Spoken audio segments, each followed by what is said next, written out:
Listo. Ahora seguimos con la parte 2 de esta clase de algunas de las técnicas literarias de las escrituras. Y vamos a repasar brevemente lo que hemos visto y también a avanzar en las otras dos categorías. Estamos viendo técnicas literarias que, como dijimos, que van por encima de todos los géneros. Pueden aparecer en varios géneros. Incluso a veces um, son técnicas de cómo usan los géneros. Entonces, no es algo específico a un género. Entonces, por eso lo estamos tratando de manera separada. Y hemos hablado de cómo la Biblia provee interrelación entre todas las partes. Todo está conectado. Y eso es algo teológico. Todas las partes son teológicamente interconectados, pero también a veces de manera literaria, todas las partes son conectadas.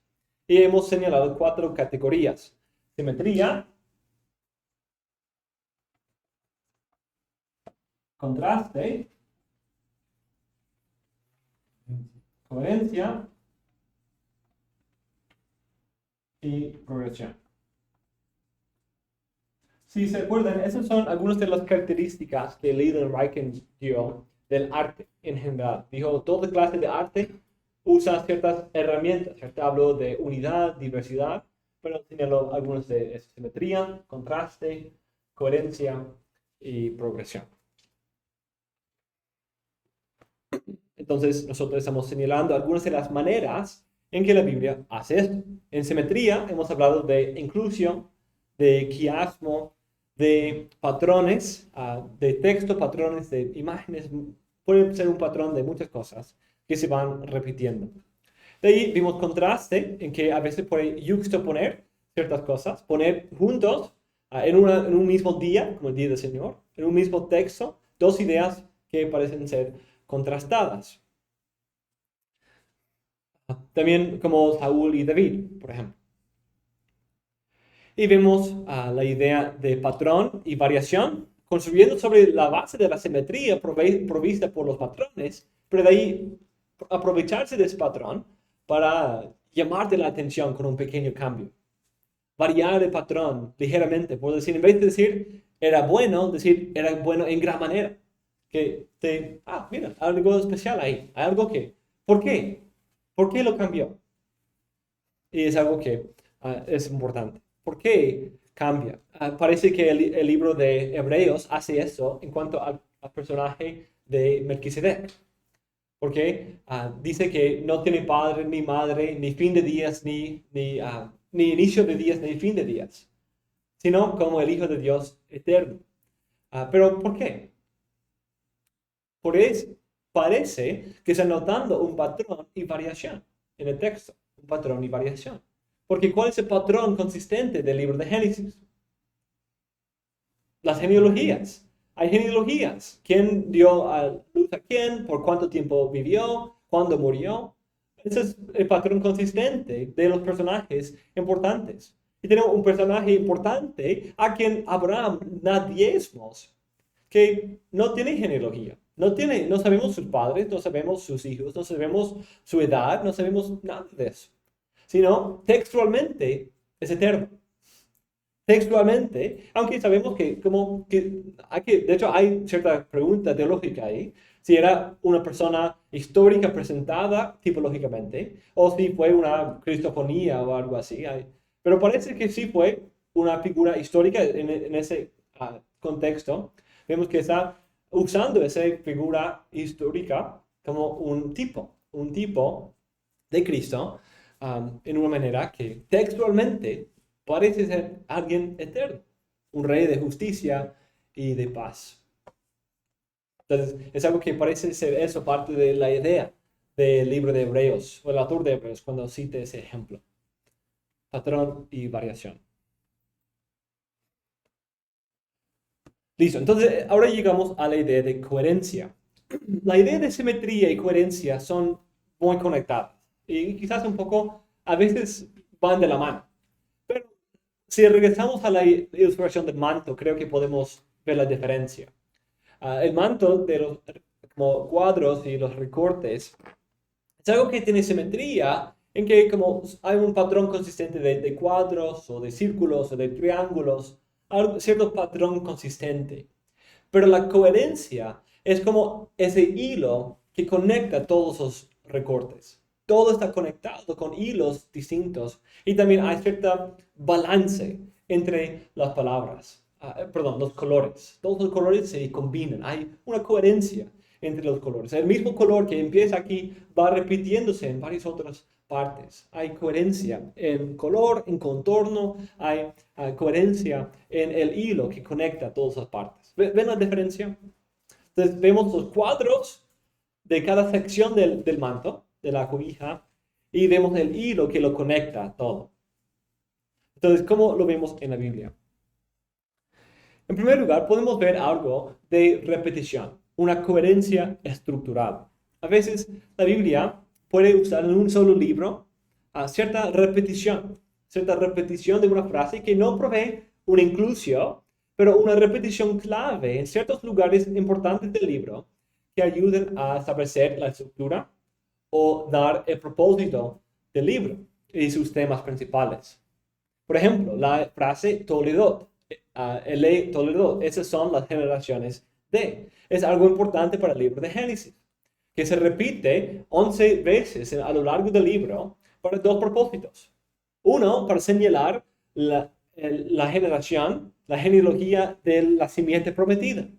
Y dos, para proveer contraste con ciertas genealogías que no son parte de ese linaje prometido, como la genealogía, el Toledot de Ismael y el Toledot de Esaú. Entonces hay un patrón consistente, coherencia, pero también provee cierto lugar para contraste entre contrastar Isaac con Ismael y Jacob con Esaú. Y cuando vemos la narrativa, vemos que es parte de su propósito también, contrastar esas dos figuras. Pero la Biblia parece ver la importancia de esta frase en que no termina en el libro de Génesis, sino también Ruth retoma este lenguaje y concluye la historia desde Judá hasta David. Y pone a David al final del libro de Ruth y otro Toledot, otra generación.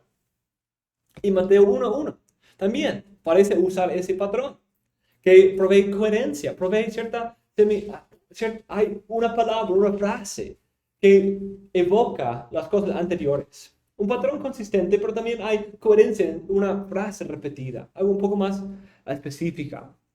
Y nos ayuda. Y también eso sirve la progresión. Porque es cierto, vemos en ese Toledot un avance de Adán a Noé, a Sem, a Taré, a Abraham, Isaac, Jacob, Judá, David, Cristo.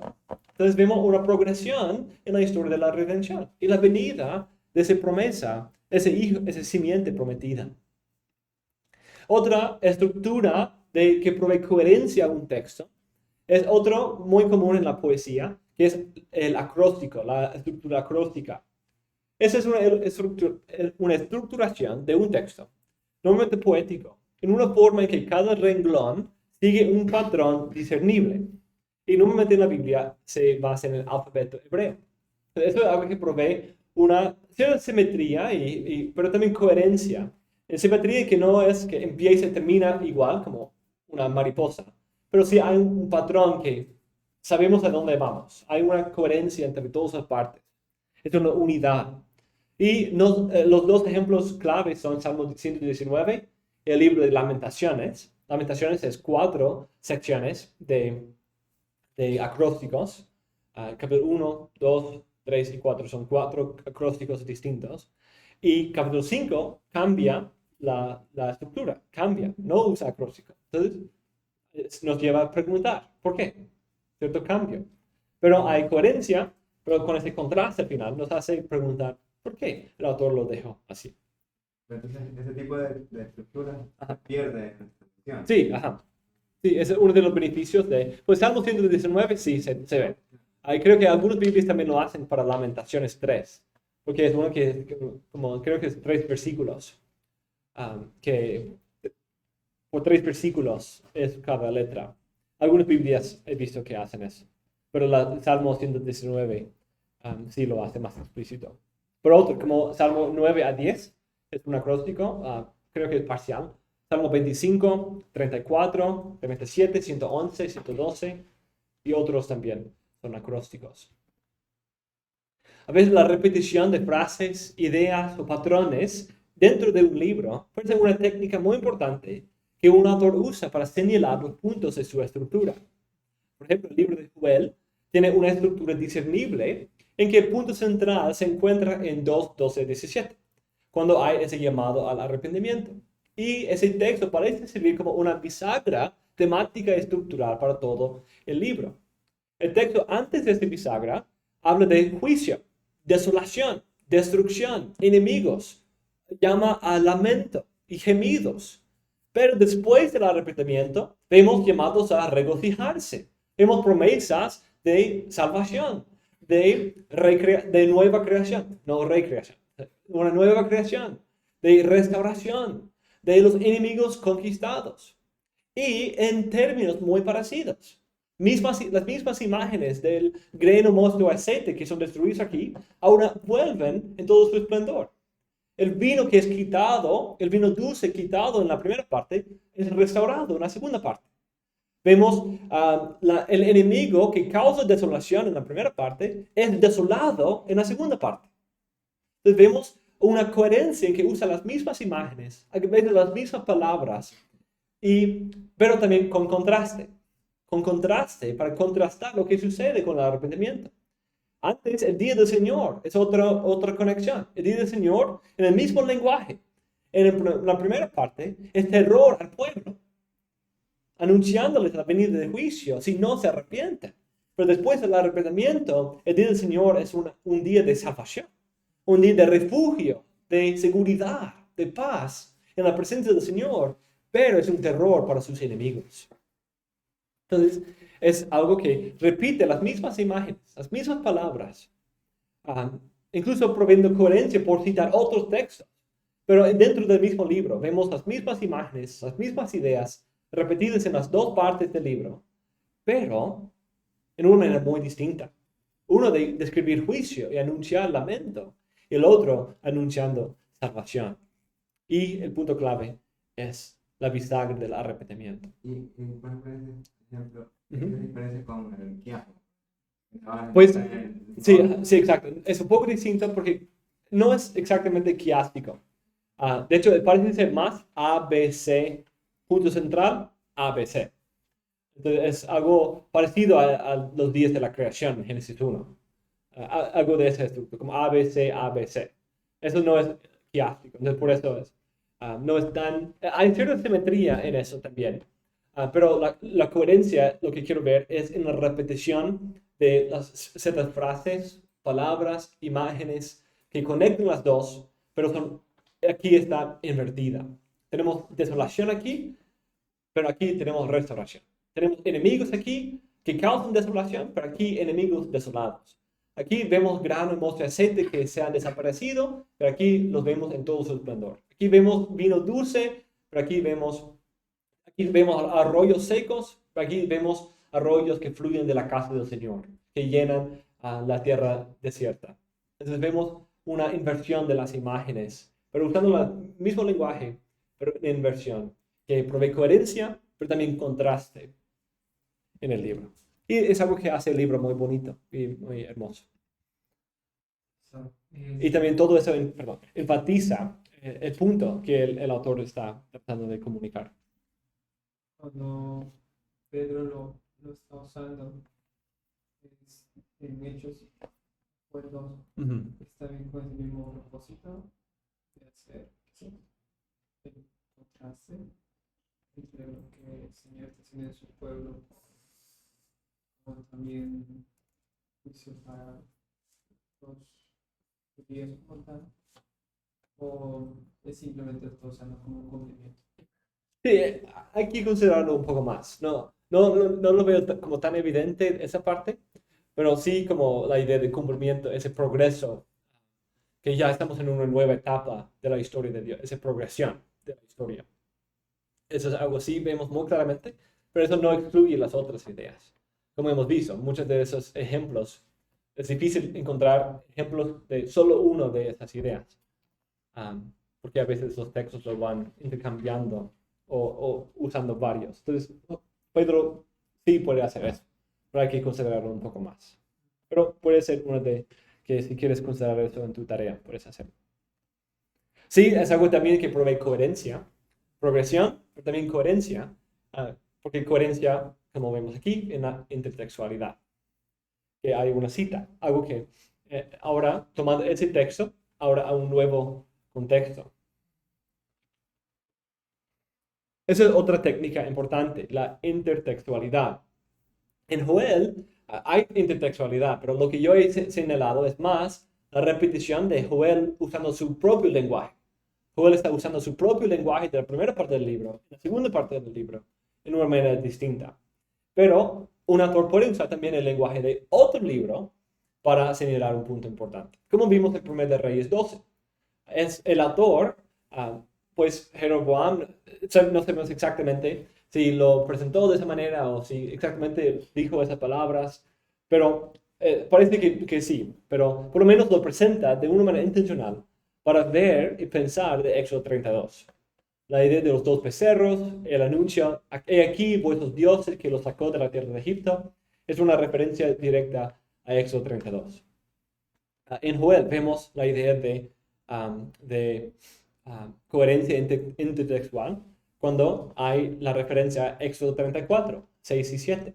Cuando promete salvación en base del arrepentimiento debido a la gloria misericordiosa de Dios revelada en Éxodo 34, versículo 6. Y lo cita en capítulo 2, versículo 13, sí, 13 y 14, o 14. La intertextualidad es una incorporación explícita o implícita del lenguaje de un texto anterior en la comunicación de un texto posterior. El estudio de la intertextualidad es muy interesante y creo muy fructífero. Es como un juego de conectar los puntos. Abner Cho dice, nuestro trabajo es conectar los puntos correctamente para poder ver cómo el autor pensaba a través de las escrituras. Una parte clave para entender un pasaje del Antiguo o en el Nuevo Testamento es encontrar cómo utiliza o incorpora el lenguaje o temas de otro texto. Como otros textos quizás pueden estar informando su uso de palabras, su manera de pintar ciertas imágenes o su teología. Como el Pentateuco es un buen ejemplo de esto. El Pentateuco tiene algo que se llama intertextualidad, que es un mismo autor haciendo referencia a otras partes, como algo que vemos en Joel. Hay intertextualidad. La segunda parte de Joel se conecta intertextualmente con la primera parte de Joel. Éxodo 15 se conecta intertextualmente con Génesis 49 y Génesis 3. Y también vemos otras ideas. El Pentateuco provee una base para eso.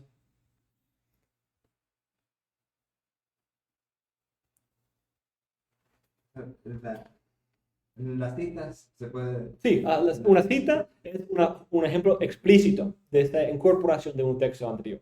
Implícita sería una alusión. Entonces, por eso dije es la incorporación explícita o implícita. Una cita es un ejemplo de una incorporación explícita, pero también puede haber una incorporación implícita. Hay muchos ejemplos. Deuteronomio 26, 5, 9 usa mucho el lenguaje del libro de Éxodo.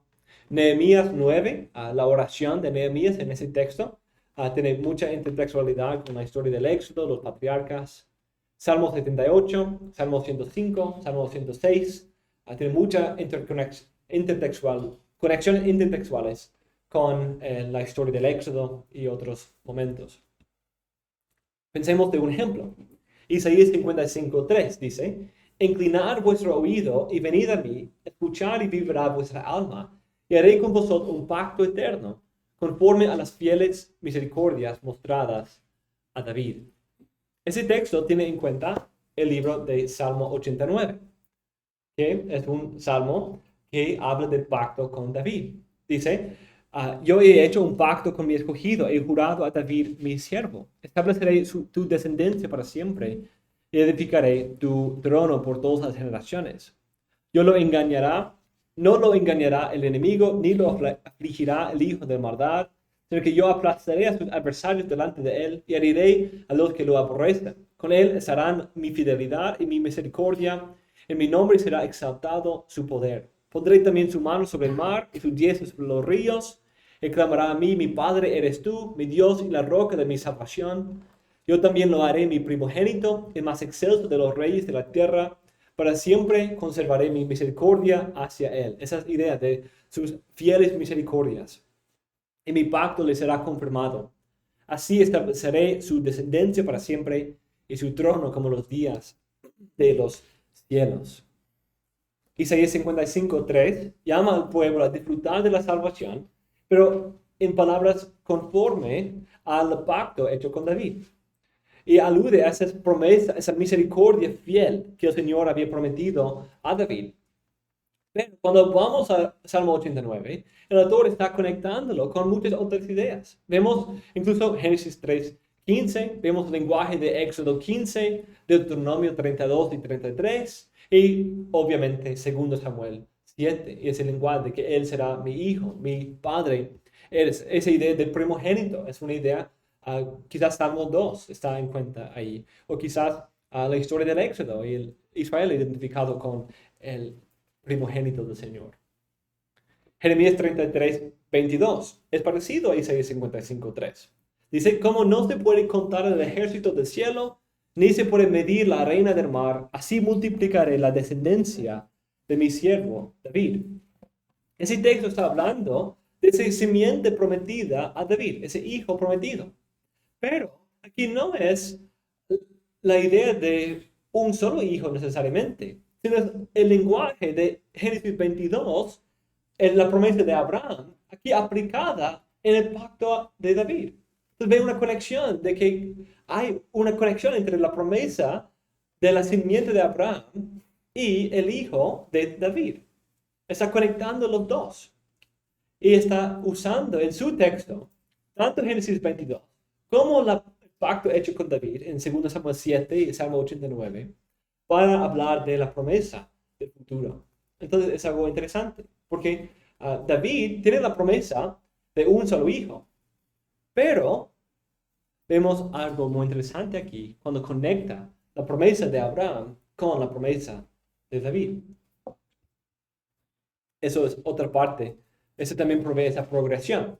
Progresión, uno de los ejemplos de progresión es cuando vemos temas desconectados, que quizás por un momento son desconectados, pero de ahí se van interconectando. Como vemos Abraham y su descendencia como las estrellas del cielo y la arena del mar. Y David y su hijo, quien es rey sobre todo. Pero vemos una conexión entre los dos aquí en este texto. Une los dos temas, el lenguaje de las dos promesas, para señalar que es de hecho una sola promesa. Otro ejemplo es 1 Reyes 19, la historia de Elías. Dice, se levantó pues y comió y bebió. Y con la fuerza de aquella comida caminó 40 días y 40 noches hasta Horeb, el monte de Dios.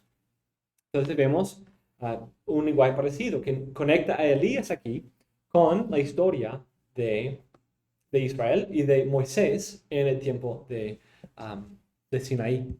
Los 40 días y 40 noches que Moisés pasó en Horeb, también aquí Elías pasando ese tiempo ahí, y varias otras conexiones en esa historia.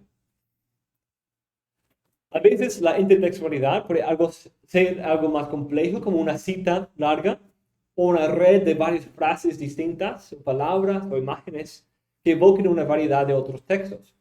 Pero a veces simplemente puede ser a través de una sola palabra, una palabra clave o una palabra de gancho, que sea quizás una palabra que es como una mochila, que lleva ya un gran bagaje, un equipaje, que ya lleva mucha carga de otras ideas anteriores. Por ejemplo, el nombre David sirve este propósito en los profetas. A veces David se usa intercambiablemente con la promesa del Mesías. Es David mi siervo en el libro de Ezequiel. Es David mi siervo en el libro de Oseas. Pero no es David, sino es David entendiendo la luz de la promesa que Dios le había dado. Del Mesías, el hijo como David, el hijo de David. Entonces, pero a través de eso nos conecta esa promesa de un nuevo éxodo en Isaías 11, Oseas 3, o el rey que reina junto con el Señor en Miqueas o en Ezequiel. Es algo que nos conecta con la promesa de David en 2 Samuel 7. Otra frase muy fructífera que provee repetición y también intertextualidad es: tú serás mi pueblo y yo seré tu Dios. Es el lenguaje pactual.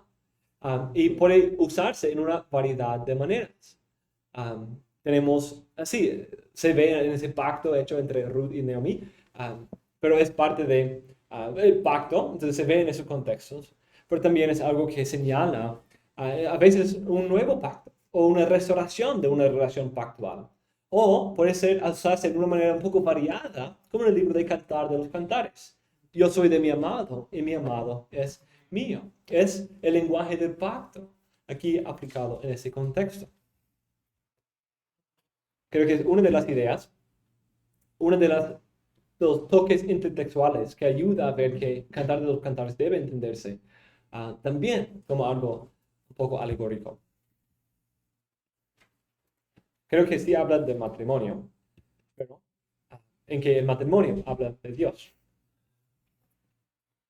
Okay. Otra técnica literaria no depende tanto de incorporación verbal de textos anteriores, sino en el uso de una imagen o serie de imágenes para hacer conexiones entre personajes, eventos o profecías.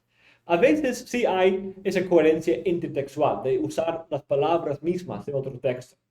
Pero aquí puede ser simplemente una serie de imágenes o algo parecido a los patrones, pero cita una imagen en común. Por ejemplo, en Génesis 2 vemos una imagen muy importante. Un jardín situado en una montaña, con un río, piedras preciosas, el hombre, los árboles en el centro, la presencia divina, el hombre situado ahí como un sacerdote. Y esa es una imagen muy fructífera en las Escrituras, esa idea del jardín de Edén. Se usa a veces más explícitamente, como en Joel 2, habla de Edén, o Ezequiel 26 habla de que la restauración será como Edén, pero a veces todo eso va acompañado con promesas de un río fluyendo de la casa del Señor que convierte el desierto en un lugar fructífero, como en Ezequiel 47, 1 y 2, o como en el libro de Joel 3, que habla del río que fluye de la casa del Señor. Salmo 46, que usa esa imagen. También vemos el pueblo de Dios como plantíos del Señor en su casa, que siempre tienen sus hojas verdes. Entonces vemos muchas ideas. Es una imagen de... Eso provee coherencia. No es siempre lo mismo como un patrón que hemos visto, pero es una imagen que se va repitiendo para hablar de la presencia del Señor, para hablar de la restauración de la creación o para hablar de otras ideas también. Y en el Nuevo Testamento podríamos encontrar eso. Sí, Apocalipsis 21 y 22 usa esa imagen. También, otro ejemplo. Apocalipsis 21 y 22 es el ejemplo más obvio de esa idea. De un tipo de jardín con el río, los árboles. O otra clase de imagen. Sí, otra clase es... Puede decirse que Pedro, después de la pesca milagrosa, cayendo de soy llamado pecador con Isaías 6 viendo la gloria. Sí. Pero te hace referencia a ese patrón del jardín en el Nuevo Testamento. No. La imagen. Imagen. Sí, hay muchas imágenes que el Nuevo Testamento repite del Antiguo Testamento. El Cordero, sí. Tenemos esa idea de sacrificio, la idea de sumo sacerdote. Tenemos la imagen de...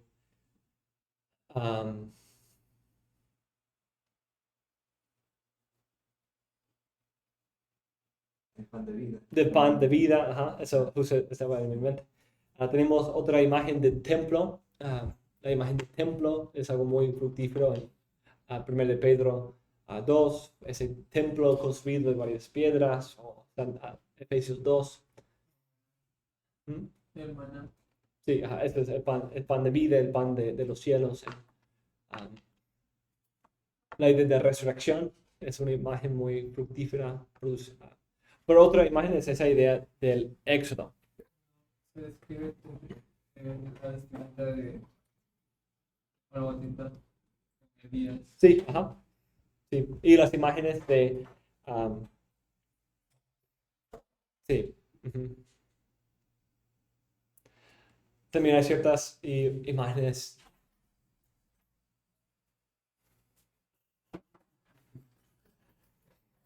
Pero las imágenes no son siempre.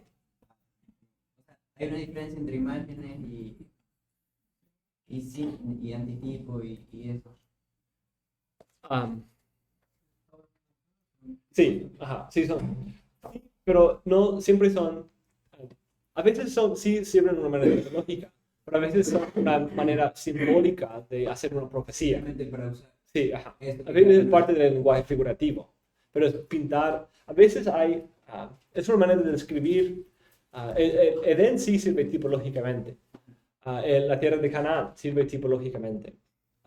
Pero no siempre el uso de esa imagen tiene que ser un contexto tipológico. Aunque normalmente sí es algo que comunica, el jardín es algo que comunica prosperidad, comunica la vida de Dios. Quizás un lugar de sabiduría, el lugar de paz, prosperidad, libertad de la maldición. Esas son algunas imágenes conectadas con eso.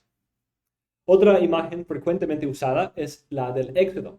El Éxodo es la historia de cómo Dios proclama su nombre por salvar a su hijo de la opresión, en respuesta a los clamores de su pueblo, en el cual su pueblo despoja a los enemigos, Dios los juzga a los enemigos, normalmente con agua, y lleva a su pueblo a la seguridad de su santa morada.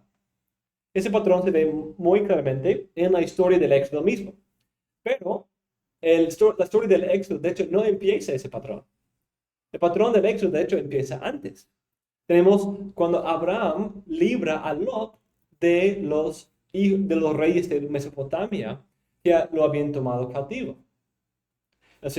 Abraham, en un sentido, es como Dios librando a Lot, su sobrino, de la cautividad. También en 1 Samuel 3 a 4 tenemos la misma imagen de el arca del Señor tomado en cautiverio, llevado en cautiverio a Filistea, pero de allí va haciendo plagas y milagros, y Dios despoja con el oro que ellos envían al arca del Señor y regresa hacia el lugar donde el tabernáculo. Entonces tenemos en un sentido el arca del Señor es un éxodo. Ese cautiverio del arca es una historia de éxodo. También el salmista, muchas veces, como en Salmo 18 o 118, usa ese lenguaje. Jonás 2 tiene cierta conexión. Joel 3 usa el lenguaje del éxodo. A veces lo hace explícito, como vimos en Miqueas 7, como en los días de tu salida de Egipto. Es algo un poco explícito, que estamos hablando, haciendo una comparación con esa imagen del éxodo. Pero a veces puede ser un poco menos explícito. El regreso del cautiverio de Babilonia es algo pintado en esos mismos términos. El libro de Esther usa esa imagen del éxodo. Los despojos y como los presentes que reciben y todo eso. Y también Mateo 2 tiene cierta conexión, presentando a Cristo como el líder de un nuevo éxodo. En último lugar, también parte de la literatura, de la unidad y diversidad de la Biblia, es esa progresión orgánica. La Biblia no es un libro unidimensional, sino multidimensional. Cada etapa y parte de la historia construye sobre las etapas anteriores y contribuye a las próximas. La historia de Dios es una unidad orgánica que va progresando de forma de semilla a su pleno florecimiento. Esa historia se desarrolla en un proceso orgánico e histórico. Es decir, no hay saltos o una ruptura en la historia, sino cada paso sigue la historia. No hay dos planes de Dios, sino una sola historia revelada progresivamente. Hay una conexión orgánica entre todas las partes, como una semilla y el árbol que produce. Entonces vemos, por ejemplo, la semilla de Génesis 3:15, el retoño de Abraham, De ahí el tallo en David y el fruto en Cristo.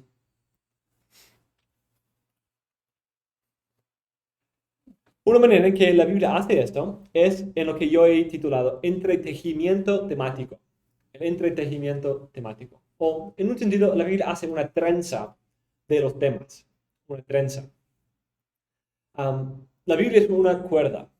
Y una cuerda tiene varios hilos, ¿cierto? Pero esos hilos también son hechos de varios otros hilitos entre ellos. Entonces se van torciendo, se van entretejiendo. Y de ahí se va aumentando aún más. Y de ahí puede haber varios entretejidos entre sí. Como una cuerda como de barco. Tiene varios pequeños, que son hechos de varios pequeños, que son hechos de varios pequeños. Sí, como muchas cosas, sí. Una cuerda es más visible, más concreta. Sí, y provee una unidad, y provee fuerza, provee interconexión, y eso es algo que la Biblia hace. El libro del Pentateuco ya empieza a hacer esto.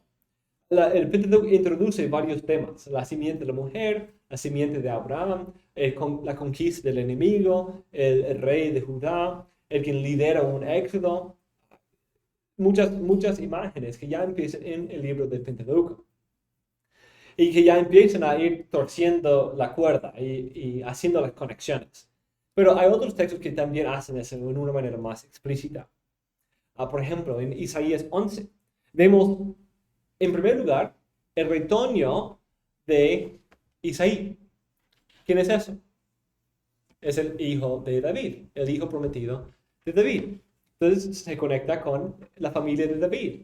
Pero lo describe como el quien está ungido con el Espíritu. Algo que nos conecta con Moisés o con quizás otros de los profetas. Entonces es un rey profeta.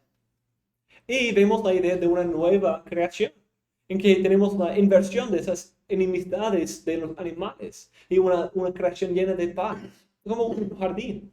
Vemos un rey quien tiene su bandera entre las naciones y su santa morada, en lugar del templo de Dios, lleva un éxodo a la santa morada del rey, Dios, que es algo parecido a Éxodo 15, y de ahí termina comparando su obra de salvación con el éxodo. Dice cómo hubo en el tiempo cuando salieron de Egipto. Entonces vemos el hijo prometido de David, quien produce una nueva creación, quien es lleno del Espíritu Santo, quien lidera un nuevo éxodo como Moisés, todo en un solo pasaje. Eso puede ser 4 cosas distintas: la unción del Espíritu en ese oficio profético, o vemos el hijo de David, el líder de un nuevo éxodo, y el profeta como Moisés. Todo esto son cosas que podríamos tratar de manera distinta. Pero el texto nos ayuda por entretejer esos temas y individualizarlos. Es decir, fijarlos en un solo individuo. Estamos buscando un solo individuo quien cumple esas promesas. Entonces es algo muy precioso. Salmo 72 hace algo muy parecido. Conecta el lenguaje de David con Abraham y varias otras partes del Pentateuco. Mateo 1 también hace esto. Libro de la genealogía de Jesucristo, hijo de David, hijo de Abraham. Al hablar del libro de la genealogía de Jesucristo, esta misma frase, aunque en griego, que aparece en Génesis 5:1 y contribuye a esa idea, a esa repetición de los Toledot. El libro de los Toledot aquí, y era el libro de los Toledot de Adán. Entonces presenta al Cristo como un nuevo Adán, o quizás un nuevo Noé, que es la imagen de Dios quien va a reinar sobre la creación. Y vemos al final del libro que Él es el quien tiene autoridad en los cielos y en la tierra. Y vemos que Él quizás también se conecta con esa simiente de la mujer, quien aplasta la cabeza de la serpiente. De ahí vemos que es el hijo de David, ese hijo prometido, segundo Samuel 7, y que es tan importante para los profetas. Y también hijo de Abraham, ese hijo prometido para traer bendición a las naciones. Y vemos al final del libro, ¿cierto? Hay una conexión, ¿cierto? Él tiene autoridad, reina en los cielos y en la tierra, como Adán debería haber hecho. lo hace esa idea de reino también, como David el rey prometido, y trae bendición a las naciones, como fue prometido de la simiente de Abraham. Entonces vemos una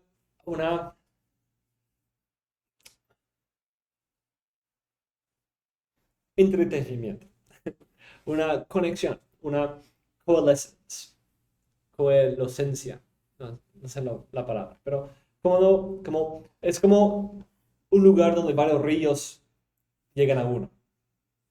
¿Cómo es eso? Cuando tienes varios ríos distintos, pero de ahí llegan a un lugar, llegan a un centro, o varios esteritos que de ahí se conectan y forman un río. Esa es la idea. Que a veces un texto posterior puede tomar ríos individuales y mostrar el punto de conexión. Muchas veces es algo cristológico. Otra cosa aquí es el progreso actual. A veces esa progresión puede ser en el establecimiento de varios pactos.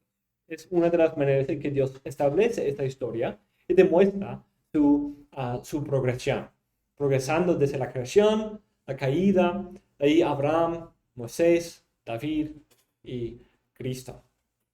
Y eso es algo que provee simetría, coherencia, progresión, pero también provee contraste, porque en cada pacto hay unidad, pero hay también diversidad, hay discontinuidad, hay circuncisión y la ley escrita en tablas, pero aquí hay la ley escrita en el corazón, 2 Corintios 3, ¿cierto? Hay un aumento, hay un contraste en la experiencia de la ley, que aquí lleva destrucción, muerte y condenación, pero aquí lleva a vida y bendición. Entonces hay una simetría, pero debido a la progresión, también hay un contraste que hace que esto sea mejor. A veces la Biblia puede aprovecharse de esa realidad también.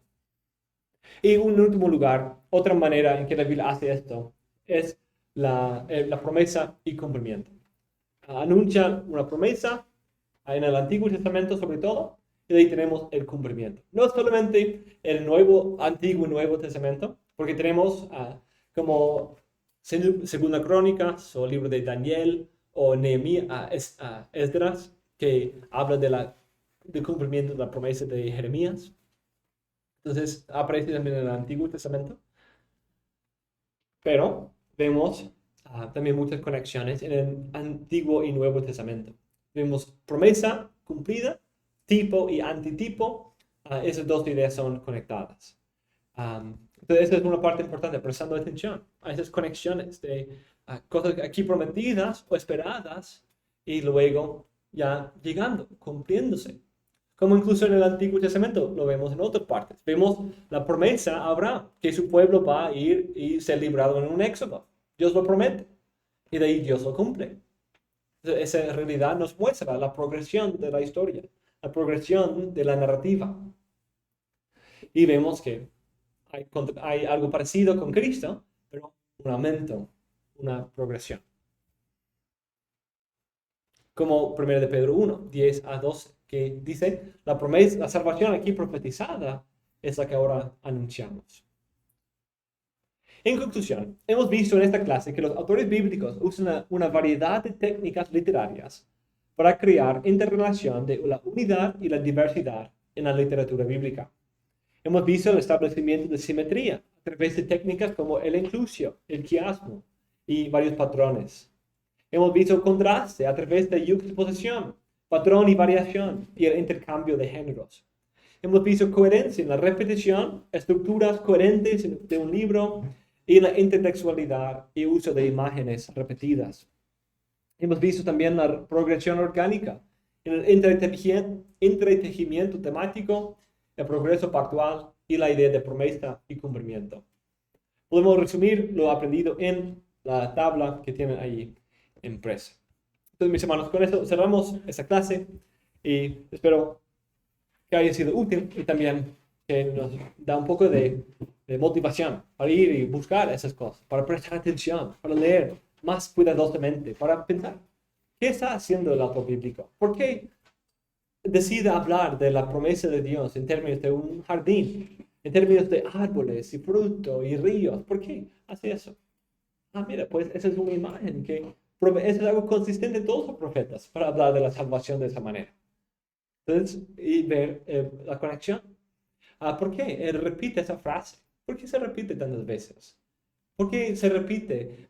Yo soy de mi amado y mi amado es mío en el libro de Cantar de los Cantares. ¿Por qué se repite tantas veces? Prestar atención, ser cuidadoso, meditar en el texto, notar las técnicas. Y aquí son algunos ejemplos de cómo pueden hacerlo.